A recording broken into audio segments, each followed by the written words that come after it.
নেত্রকোনায় মাটির পরিবর্তে বালু দিয়ে নির্মাণ করা হচ্ছে ফসল রক্ষা বাঁধ। এতে ঢলের পানিতে বাঁধ ধসে যাওয়ার আশঙ্কায় স্থানীয়রা। এ বিষয়ে বিস্তারিত জানাতে যুক্ত হচ্ছেন সহকর্মী সোহান আহমেদ কাকন।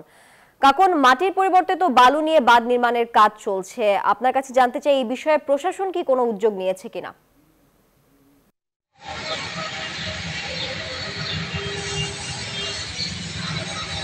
ধন্যবাদ তানিয়া। আসলে আপনি যেমনটি বলছিলেন যে বাঁধ নির্মাণ হচ্ছে বালু দিয়ে। এটি নেত্রকোনার বারহাট্টা উপজেলার রায়পুর ইউনিয়নে একটি বাঁধ নির্মাণ হচ্ছে। ফসল রক্ষার পাশাপাশি এটি গ্রাম প্রতিরক্ষা হিসেবে ব্যবহৃত হবে, যে কারণে নামকরণ করা হয়েছে জীবন রক্ষা বাঁধ।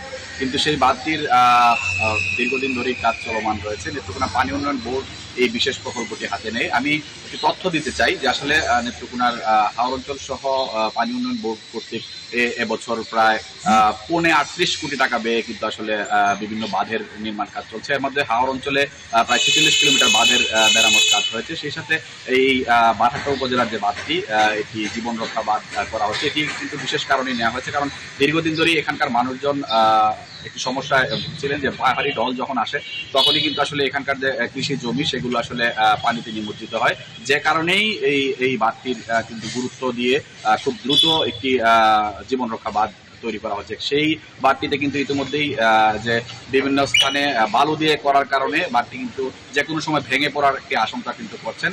আমি এই মুহূর্তে পানি উন্নয়ন বোর্ডের প্রকৌশলীর কাছে এসেছিলাম, তিনি আসলে এখানে উপস্থিত নেই অফিসে। তবে তার কাছে জানতে পেরেছি যে এই বালু দিয়ে বাঁধ নির্মাণের বিষয়টি নিয়ে ইতিমধ্যেই গণশুনানি করা হয়েছে এবং গণশুনানির মাধ্যমে পর্যায়ক্রমে বিভিন্ন জায়গা পরিদর্শন শেষে এই বিষয়ে ব্যবস্থা নেওয়া হবে। এই ছিল আমার কাছে নেত্রকোনার যে বাঁধ নির্মাণ হচ্ছে, বাঁধের যে অনিয়ম সেই নিয়ে সব শেষ পরিস্থিতি। যাব স্টুডিওতে। তানিয়া। বান্ডেল থাকলে প্রতি সেনমানিতে টাকা বাঁচবে। বিকাশ সেনমানি বান্ডেল কিনে জিতুন প্রতি লেনদেনে।